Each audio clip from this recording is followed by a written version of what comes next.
Дорогие друзья, приветствуем вас на канале Фактограф. Сегодня мы отправимся в увлекательное путешествие во времени, чтобы проследить, как технологии, которые мы считаем обыденными, эволюционировали на протяжении веков. От первых примитивных инструментов до современных умных устройств. Каждая эпоха принесла свои инновации, которые кардинально изменили наш образ жизни. Представьте себе мир, в котором не существует телевизоров, компьютеров, смартфонов или даже привычных нам многоэтажек. Как бы выглядела наша повседневная жизнь без этих достижений? В этом видео мы не только рассмотрим ключевые моменты в развитии технологий, но и узнаем, как они влияли на общество, культуру и наш способ мышления. Мы поговорим о том, как простые механизмы превратились в сложные системы, как идеи и изобретения пересекались и комбинировались, создавая совершенно новые возможности. Присоединяйтесь к нам в этом захватывающем исследовании. Но перед этим не забудьте подписаться на наш канал и нажать на колокольчик, чтобы не пропустить новые выпуски. А теперь давайте начнем. Дом. История строительства домов начинается с простых структур, которые люди возводили для защиты от природных явлений и хищников. Первый дом появился, когда человек зашел в природную пещеру. Пещеры очень быстро стали превращаться в городские агломерации, но их ресурс был ограничен. Тогда люди нашли выход, они стали рыть землянки. Жилища в современном смысле стали строить, видимо, со времен неолита. Не зря же эту эпоху называют неолитической революцией. Ведь именно тогда произошел гигантский скачок в эволюции человека. А как иначе? Люди занялись земледелием и скотоводством, перешли к оседлому образу жизни, совершенствуя жилища и создавая поселения, а затем и города. Так, самые ранние известные неолитические жилища Древнего Египта относятся к 10 тысячелетию до нашей эры, а в Греции найдены постройки, созданные около 6000 лет до нашей эры. Это было начало строительства. Тогда люди стали использовать подручные материалы, что находили в окружающей местности: камень, дерево, глину, тростник, из того и создавали укрытия. Все зависело от исторического периода и региона. К примеру, в Древнем Египте и Месопотамии строили дома из глиняных кирпичей, которые высушивались на солнце. В Северной Европе преобладали деревянные дома, так как леса были основным ресурсом в этих регионах. В 9 тысячелетии до нашей эры появляются и первые каменные дома. К числу древнейших поселений, в которых археологи обнаружили каменные здания жилого назначения, относятся Чайоню в юго-восточной Анатолии, провинции Османской империи, и Иерихон в Палестине. Строились дома без проекта, применяли лишь опыт предков и старших пожилых мужчин. И стоит заметить, это было экологично, без излишеств. И кое-как даже держалось. Средние века стали периодом больших замков, начиная с деревянных и заканчивая непроницаемыми каменными крепостями. Другими видами недвижимости были усадьбы, городские резиденции и крестьянские хижины. Дома крестьян были деревянными и простыми. Но в некоторых районах хижины строились из камня. Самые бедные люди жили в однокомнатных хижинах. В окнах не было стекол, просто деревянные ставни, которые закрывались на ночь. Полы были сделаны из твердой земли, которую иногда покрывали соломой для тепла. В XIX веке ситуация улучшилась, поскольку был принят ряд постановлений о здравоохранении, касающихся таких вопросов, как канализация, санитария, и были установлены некоторые ограничения на строительство жилья. В конце XIX века в крупных европейских городах начали появляться многоквартирные дома, предназначенные для рабочих, ведь индустриализация привела к массовому притоку людей в города. И возникла особая необходимость в доступном жилье. В Лондоне, Париже и Берлине стали строить здания, рассчитанные на множество семей с небольшими, но функциональными квартирами. Современные технологии сделали огромный скачок по сравнению с прошлыми веками. Сегодня в строительстве домов используют такие материалы, как стекло, сталь, бетон и композиты, что значительно увеличивает прочность и долговечность зданий. Изготовить на заводе различные части здания, а затем транспортировать на стройплощадку и собирать как конструктор Лего тоже можно. Такой метод называется модульное строительство. Смарт-квартиры – это просто must-have для городских жителей 21 века. Они оборудованы современными технологиями, которые позволяют управлять освещением, климатом и безопасностью с помощью смартфона. Также набирают популярность зеленые дома из экологичных материалов, которые оснащаются энергоэффективными системами и не загрязняют окружающую среду. Кроме того, современные квартиры все чаще становятся частью многофункциональных жилых комплексов, которые включают в себя не только жилые помещения, но и офисы, магазины, спортивные и культурные объекты. Автомобиль. В древние времена люди использовали простейшие средства передвижения, такие как пеший ход и животные. Одним из первых значительных достижений стало изобретение колеса. Около 3500 года до нашей эры в Месопотамии колесо позволило создать первые повозки и телеги, что значительно упростило транспортировку грузов. Промышленная революция 18-19 веков стала ключевым этапом в развитии транспорта. 24 декабря 1801 года в промышленном городке Камборн на юго-западе Англии механик-конструктор Ричард Тревитик продемонстрировал первый экспериментальный паровой автомобиль. В истории он стал известен как «Лондонская паровая карета», первое запатентованное самоходное транспортное средство с паровым двигателем для перевозки пассажиров. Изобретение пользовалось успехом, и паровые машины применялись вплоть до 1910-х годов. Однако официально историю развития легкового автомобиля принято начинать с появления самодвижущихся экипажей с бензиновым двигателем внутреннего сгорания. Тогда, во второй половине XIX века, началась эра автомобилестроения. Карл Бенц, выдающийся немецкий инженер, по праву считается изобретателем автомобиля. Он получил первые в мире патенты на все основные узлы автомобиля, и именно его машина, Benz Patent Motorwagen, стала первым автомобилем с двигателем внутреннего сгорания. Важно отметить, что непосредственно двигатель с известным сегодня классическим циклом внутреннего сгорания придумал не Бенц. Родоначальником бензиновых ДВС был Николаус Отто, еще в 1866 году получивший патент на свое изобретение. И именно юридические ограничения не позволяли Бенцу во всеуслышание заявить о своей новинке вплоть до 1878 года.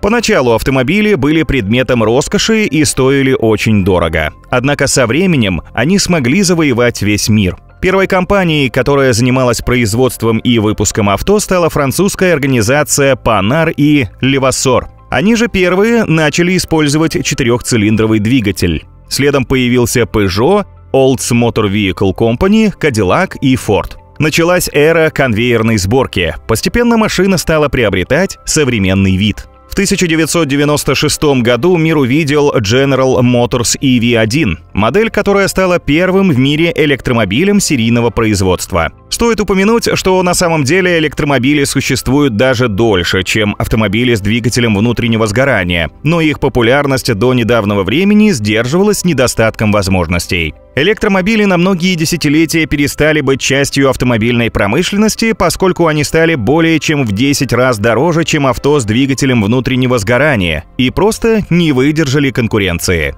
С начала 21 века интерес к электромобилям возрос благодаря развитию технологии литий-ионных аккумуляторов, что существенно увеличило запас хода и уменьшило стоимость. Серийные электромобили стали выпускать Tesla, Nissan и Chevrolet. В будущем многие страны планируют отказаться от бензиновых автомобилей в пользу электрокаров. Сегодня же вы можете выбрать автомобиль на любой вкус и цвет. Производители регулярно улучшают новые модели. Это касается всего – дизайна, функциональности, технологичности, безопасности. И если раньше существенные изменения происходили раз в несколько десятилетий, то сегодня производители автопрома каждый год предлагают что-то новое. Автомобили эволюционируют активнее за счет глобального развития интеллектуальных систем управления и тренда на зеленые технологии. Электронные девайсы, адаптивные камеры, умные мультимедиа – современные технологии сильно упрощают жизнь автолюбителей. Автомобили 21 века давно стали гаджетами на колесах. Они умеют считывать дорожные знаки, ориентироваться в пространстве и даже обходиться без водителя. Электронные помощники научились самостоятельно парковать автомобили, останавливать машины перед препятствиями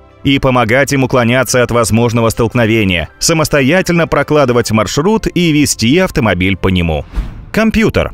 С давних времен люди сталкивались с необходимостью решать задачи, которые требовали сложных вычислений. Нужно было проводить землемерные работы, торговать, собирать налоги, управлять запасами урожая, путешествовать. Сначала считали на пальцах, камнях, узелках, а потом придумали первые счеты и логарифмические линейки. Так, более 2000 лет назад появился абак. один из первых механических устройств. Этот простой инструмент использовался для выполнения арифметических операций и стал основой для дальнейших разработок. В 17 веке Блез Паскаль и Готфрид Вильгельм Лейбниц разработали механические калькуляторы. Паскалин и Лейбницев — колесный калькулятор. Эти устройства могли выполнять простые арифметические операции. В начале 20 века появились первые электромеханические компьютеры. Одним из таких устройств был Марк-1, созданный в 1944 году в Гарвардском университете. Он использовал реле и переключатели для выполнения вычислений и занимал целую комнату. Марк-1 был способен выполнять сложные математические операции. Да, такой компьютер был медленный и громоздкий, но он заложил основу для дальнейшего развития вычислительной техники. Настоящая революция вычислительной техники произошла на рубеже 30-х и 40-х годов 20 века, когда были сделаны важные открытия в области электроники. Тогда и появился один из первых полноценных компьютеров в привычном понимании этого слова – машина ENIAC, проект американских ученых Джона Моучли и Джона Экерта. ENIAC стал первым компьютером, который мог программироваться для выполнения различных задач, что сделало его невероятно гибким инструментом. В 1970-х годах началась эра персональных компьютеров. Одним из первых массовых ПК был Altair 8800, выпущенный в 1975 году. Он представлял собой набор для сборки и требовал от пользователей определенных навыков в электронике. Этот компьютер был оснащен микропроцессором Intel 8080 и имел ограниченные возможности. Но именно он открыл двери для дальнейших инноваций. В 1977 году компания Apple выпустила Apple II, который стал первым успешным персональным компьютером с цветной графикой. Этот компьютер был прост в использовании и имел широкий спектр приложений. В этот период также появился один из самых значимых персональных компьютеров в истории – IBM Personal Computer. В августе 1981 года компания IBM выпустила свой первый ПК, основанный на процессоре Intel 8088.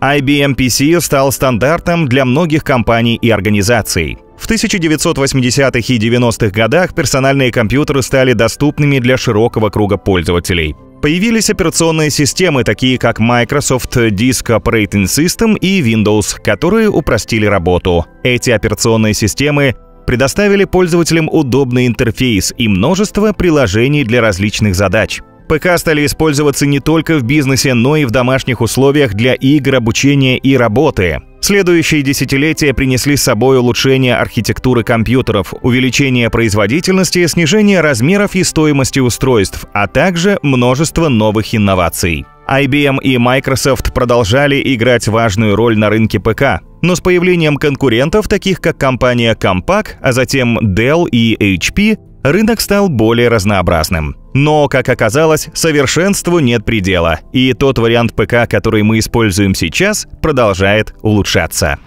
Хранение данных. Первым в истории носителем данных стала скала. Надежное стационарное хранилище, которое почти не боялось повреждений и обладало солидной емкостью. Но был один недостаток. Скорость записи у этого накопителя оставляла желать лучшего, поэтому ему на смену постепенно приходили новые. Все носители подряд мы перечислять не будем. Нам одного видео не хватит. Но рассмотрим историю машинного хранения информации. Начало эры носителей информации для автоматизации процессов, как ни странно, положила текстильная промышленность. В начале 19 века французский ткач из Лиона по имени Безил Бушон изобрел перфорированную бумажную ленту, на которую записывалась программа для управления нитями при производстве продукции. Логика ее была проста. Работник прижимал ленту к горизонтально расположенному полотну игл и получался запрограммированный узор. Со временем носитель информации из тонкого картона или же перфорированная карта стала использоваться все чаще. В 1890 году Герман Холлерит применил перфокарту для обработки данных переписи населения в США. Позже, в 1950-х годах, компания IBM начала использовать перфокарты для хранения информации в своих компьютерах. Данный вид хранения данных использовался еще более 30 лет. В настоящее время перфокарты не применяются нигде, кроме устаревших систем. Параллельно с этим в 1928 году немецкий ученый Фриц Пфлеймер представил миру магнитную ленту. Это была гибкая лента, покрытая тонким магнитным слоем. Во второй половине 20 века на магнитную ленту научились записывать изображение и звук. Появились видеокамеры, видеомагнитофоны. Магнитная лента получила огромное признание и распространенность в форме компакт-кассет. В 90-х пользовательские компьютеры стали массово выпускаться с жесткими дисками, да и дискеты со схожим принципом работы оказались существенно удобнее. Первые дискеты появились в 1971 году, и опять же производителем была компания IBM. Внутри пластикового корпуса дискеты размещался гибкий диск, покрытый специальным магнитным веществом. Жесткий диск изобретен еще раньше, в 1956 году, но первый прототип современных жестких дисков появился в 1973, благодаря все той же компании IBM. Так что магнитные ленты полностью ушли из привычных нам устройств. Были еще ROM-картриджи, помещенные в твердую оболочку. ROM-картриджи появились в конце 70-х годов. В основном они использовались для запуска игр на специальных приставках, подключаемых к телевизору, Dendy, Sega и тому подобное. Признавайтесь, на кого нахлынула приставочная ностальгия. Но идем дальше. В 1980-х годах началось применение оптического или лазерного способа записи информации – компакт-диск. Первые модели CD допускали только одну запись. В последующем появился новый формат дисков CD-RV.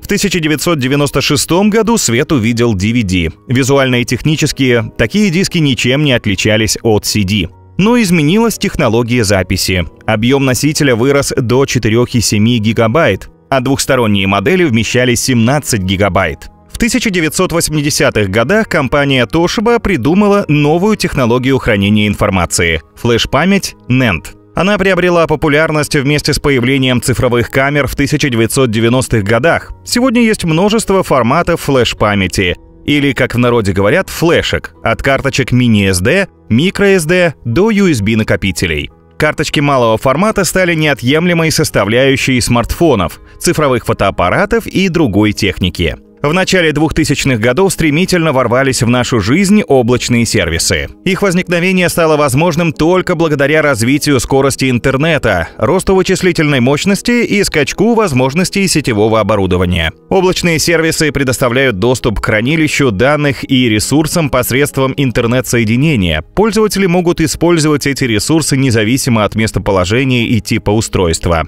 Это делает доступ к данным более гибким, масштабируемым и удобным. Как вы видите, конкуренция была жесткой, поэтому некоторые устройства хранения данных остались в прошлом, а такие технологии, как флеш-память, NAND и облачные сервисы, находятся сегодня на пике популярности. Фотокамера.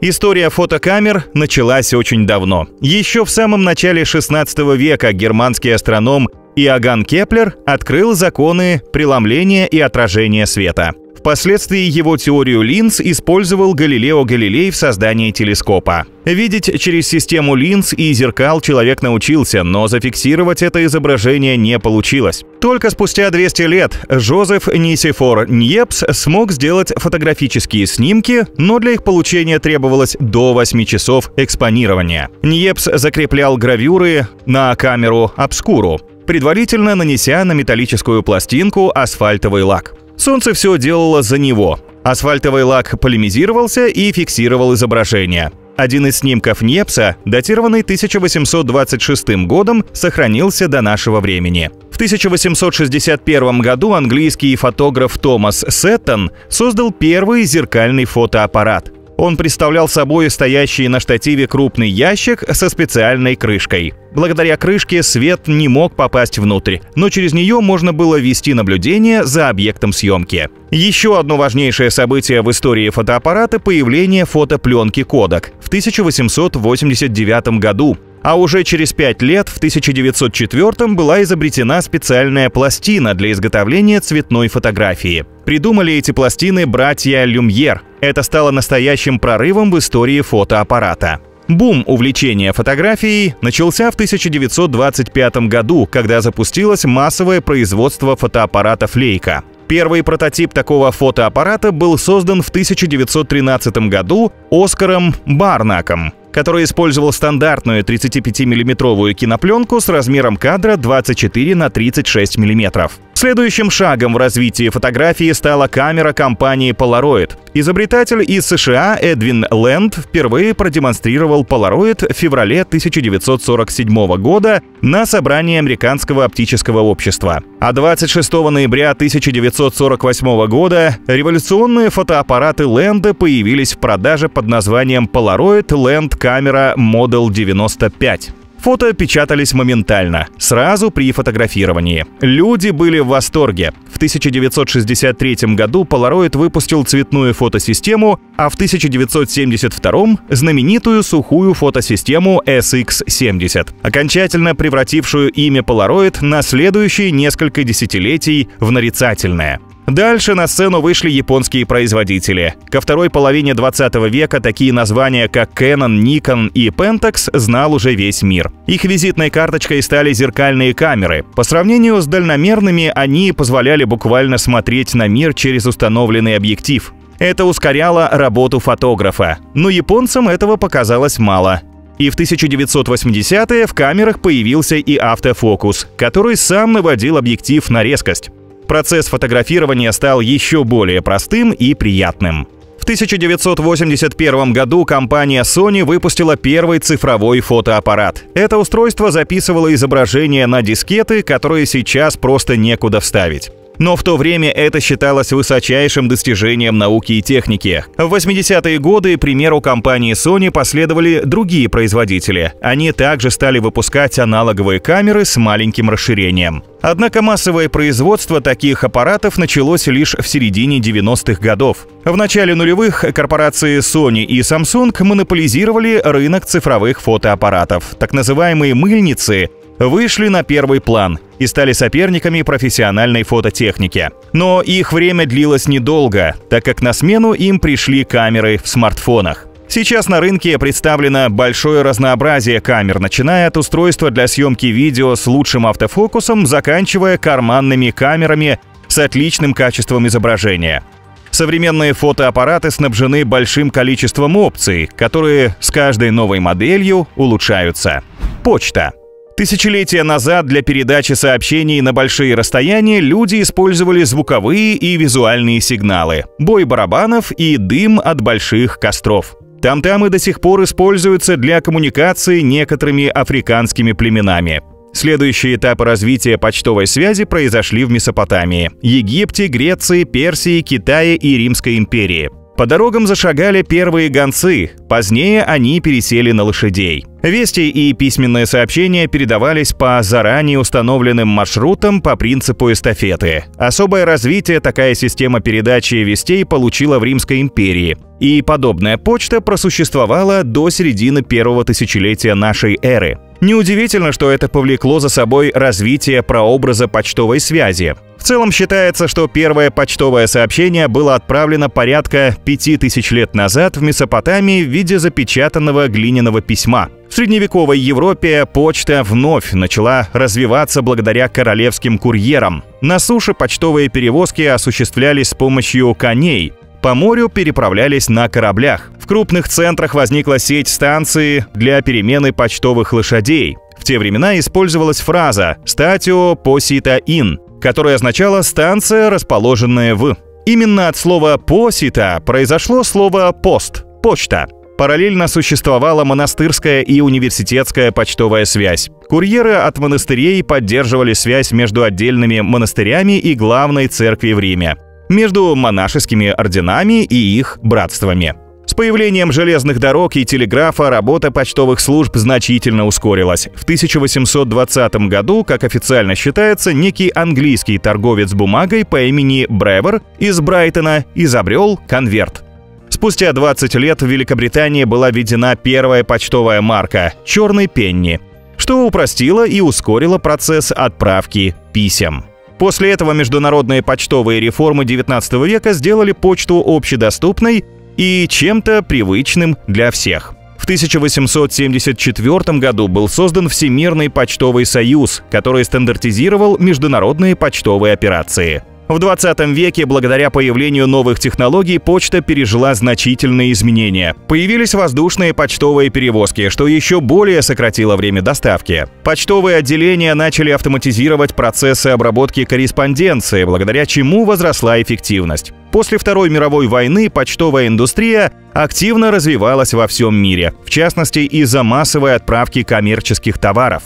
С появлением интернета и цифровых технологий почтовые службы изменили свою ориентацию. Ведь письма начали отправляться по электронной почте, а объем бумажной корреспонденции уменьшился. Да, традиционную почту в привычном понимании этого слова все больше вытесняет почта электронная. Переломный момент произошел 2 октября 1971 года. В этом году американский инженер Рэй Томлинсон составил и отправил адресату первое электронное письмо. С годами электронная почта стала не только средством общения, но и важным инструментом в бизнесе, науке и повседневной жизни. Символ «@», который придумал Томлинсон, теперь стал неотъемлемой частью всех электронных адресов. Цифровизация почтовых служб позволила людям отправлять и получать информацию практически мгновенно. Однако почтовые компании стали ключевыми игроками в индустрии доставки товаров благодаря развитию интернет-магазинов и глобальной электронной коммерции. Сегодня почтовые отделения чаще всего используются для отправки или получения посылок, поэтому почта, будучи одним из первых средств связи между людьми, даже в современном цифровом мире остается важным инструментом для доставки. Кино. Охватить всю индустрию кинематографа до мельчайших подробностей и нюансов крайне трудно. И нет, мы и пытаться не будем, но попробуем пройтись галопом по Европе.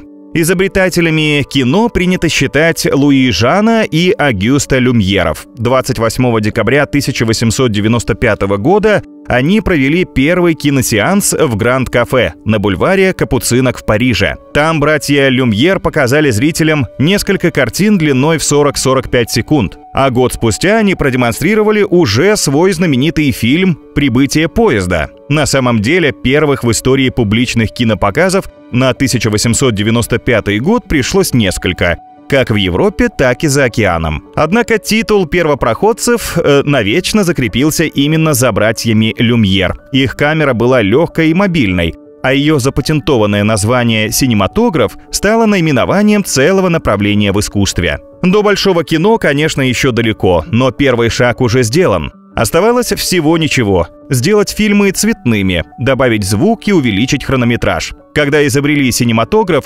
уже существовала технология записи звука – фонограф. Правда, синхронизировать два устройства было трудно. Некоторое время делали вообще так. Актеры присутствовали в зале во время показа фильма и озвучивали сами себя в реальном времени. К 20-м годам 20 века Голливуд закрепил за собой звание центра американской киноиндустрии. Первой из крупных студий появилась Universal Studios, затем Paramount Pictures. Всем знаменитый Warner Bros. Появился лишь в 1923 году.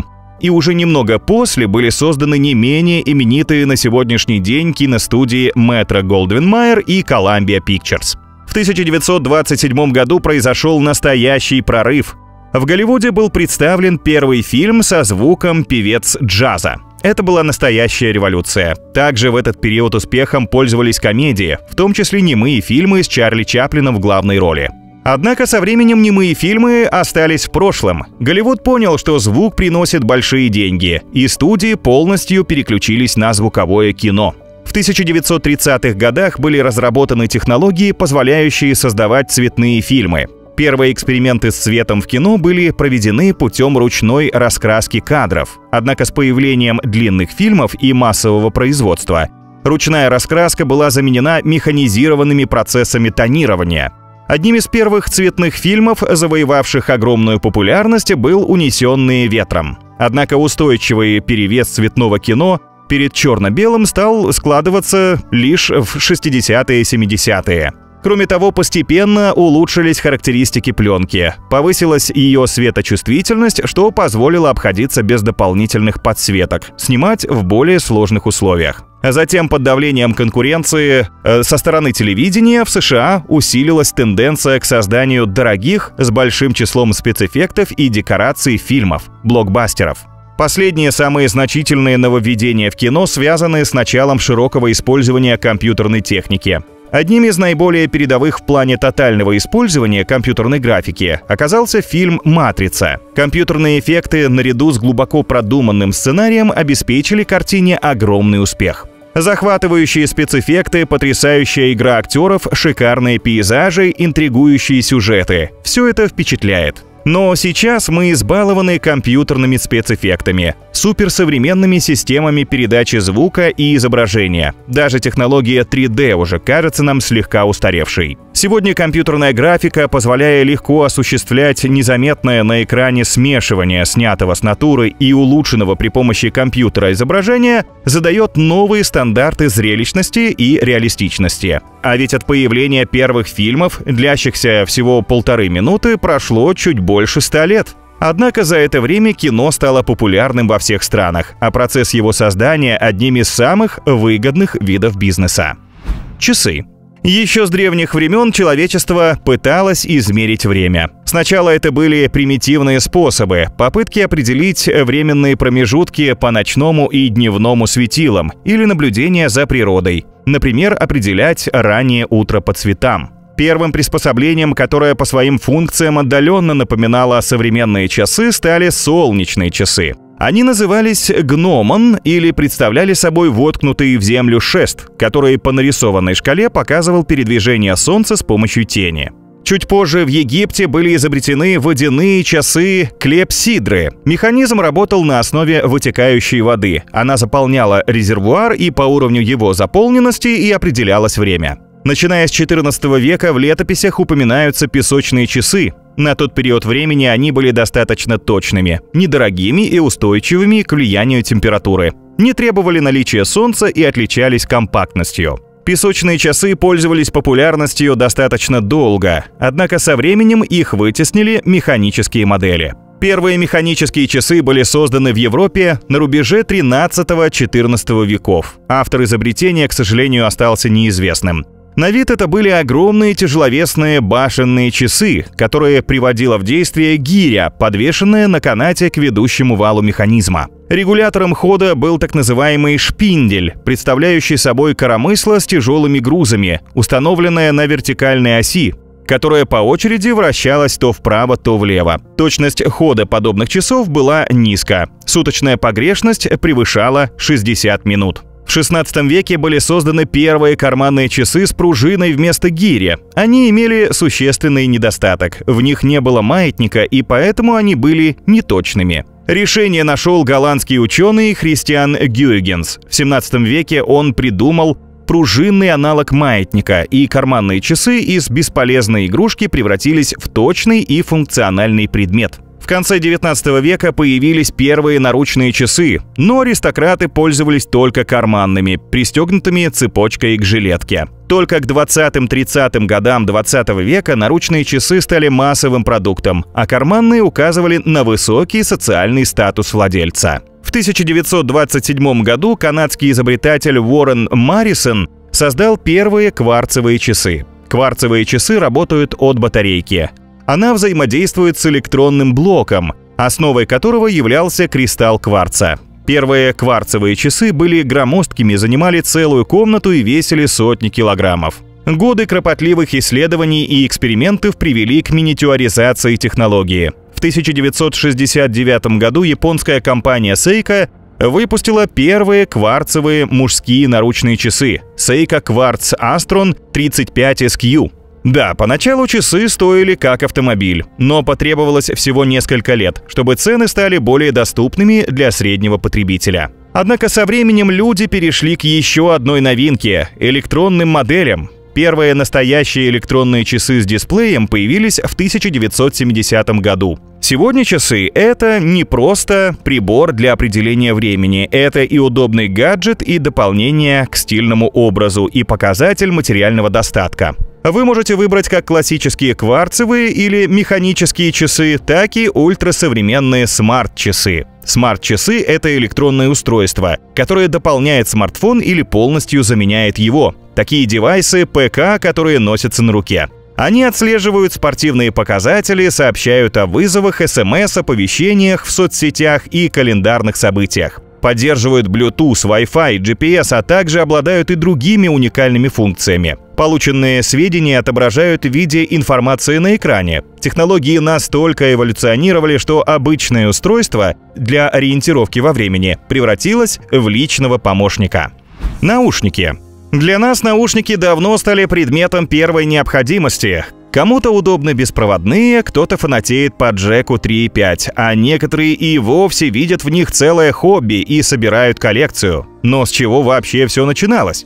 История наушников восходит к началу 20 века, когда они были впервые изобретены и использованы для целей связи в военной и телеграфной промышленности. Первые в мире наушники, известные как радио-хедсет, были разработаны в 1910 году американским инженером-самоучкой Натаниэлем Болдуином. Он изготовил их вручную на своей кухне и продал ВМС США для использования на своих кораблях. Наушники состояли из больших амбушюр, которые закрывали все ухо и удерживались на месте с помощью оголовья. В 1930-х годах наушники стали широко использоваться для персонального прослушивания. Первые коммерческие наушники были представлены американской компанией Telefunken в 1932 году. Эти наушники все еще были большими и громоздкими, но они положили начало эре современных наушников.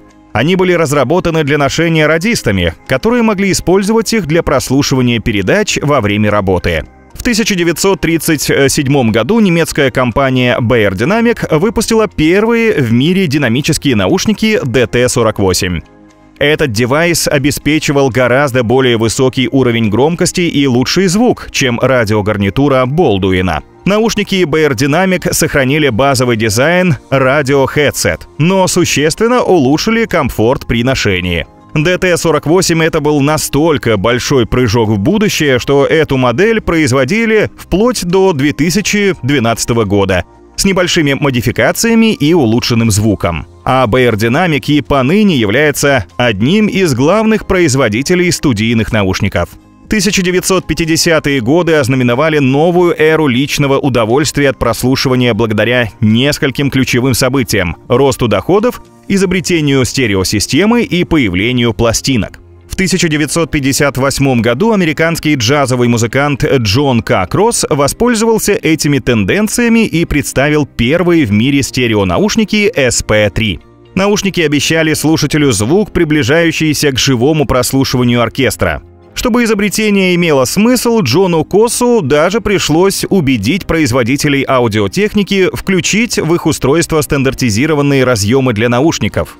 Следующим шагом развития стали вкладные наушники-капли. При всех недостатках, ограниченном частотном диапазоне из-за малого диаметра драйверов и плохой звукоизоляции, их значимость для развития мобильной музыки невозможно переоценить. Наушники, помещающиеся вместе с проводом в сжатом кулаке, перестали создавать даже малейшие затруднения людям в условиях постоянно ускоряющегося темпа жизни. В 1979 году компания Sony создала популярную торговую марку Walkman и выпустила наушники MDL-3L2. Наушники поставлялись вместе с плеером, но в отдельной коробке. Эта комбо мгновенно покорила мир и полностью изменила представление о том, как можно слушать музыку. Она теперь стала доступна не только в комнате с магнитофоном и колонками, но и в дороге, на природе, в полете, где угодно. А что еще нужно для счастья в конце 70-х? На рынке появилось множество портативных звуковых источников, отправивших винил в долгий отпуск. Началась эра компакт-дисков.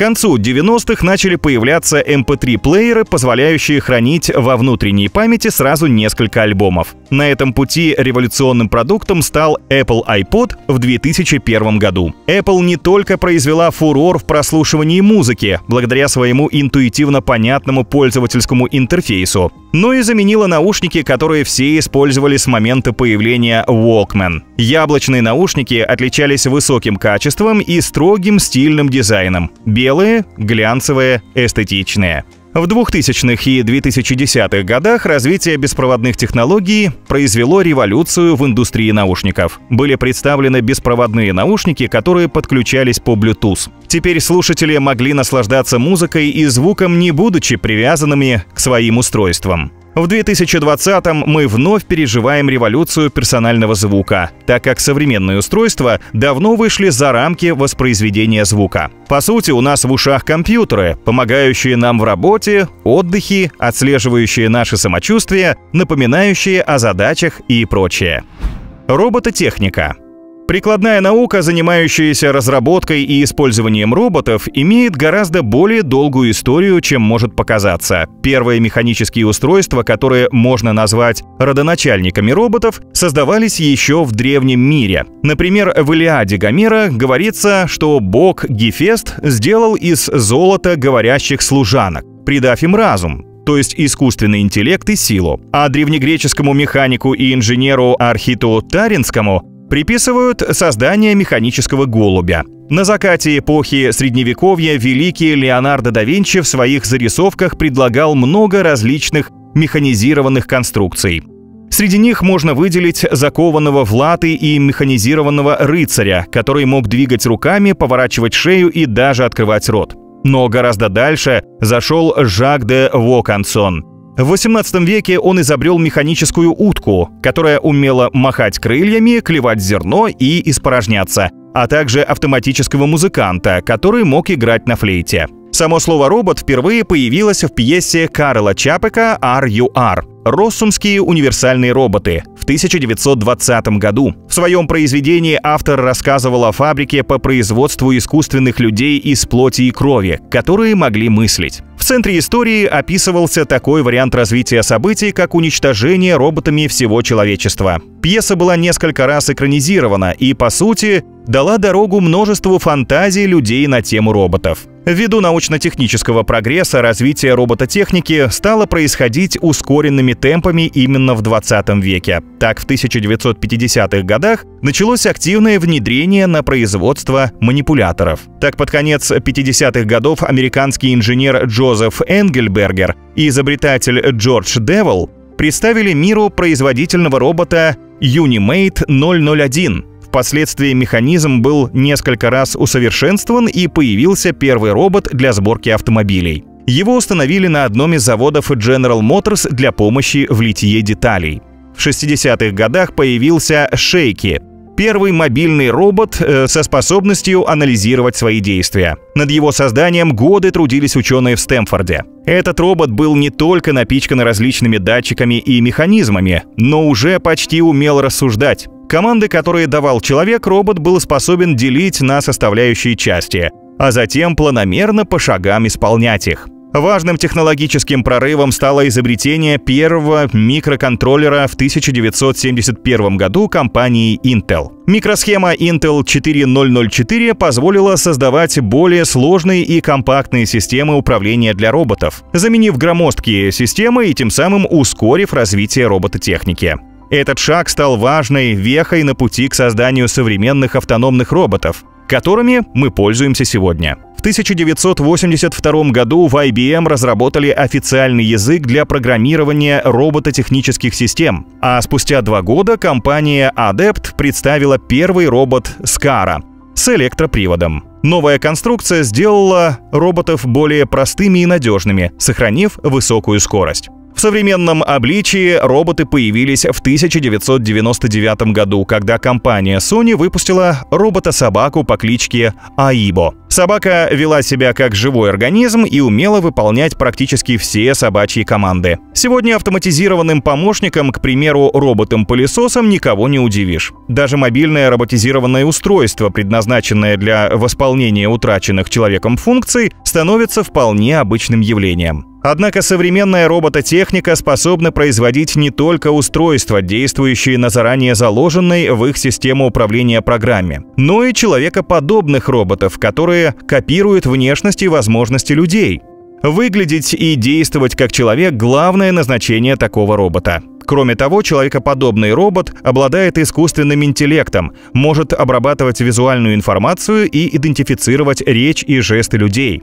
Также он может поддерживать простую беседу на определенные темы, воспроизводить жесты и мимику, характерные для человека. Вспомните только человекоподобного робота-женщину Софию, разработанную гонконгской компанией Hanson Robotics. Вы наверняка о ней слышали. София настолько похожа на человека, что это вызывает восторг и одновременно ужас. Каждое важное изобретение является результатом многолетних исследований и экспериментов. Но оно того определенно стоит, ведь каждое новое технологическое открытие кардинально меняет общество, создавая новые возможности и трансформируя отрасли. Технологии не только влияют на развитие науки и экономики, но и значительно упрощают повседневную жизнь. Современная коммуникация, автоматизация производства и новаторские решения делают жизнь комфортнее, быстрее и безопаснее, а также открывают новые возможности для персонального роста и профессиональной деятельности. Друзья, а как вы считаете, эволюция какой технологии произвела наибольшее влияние на человечество и на мир в целом? Делитесь с нами в комментариях. А на этом у нас все. Спасибо вам за просмотр.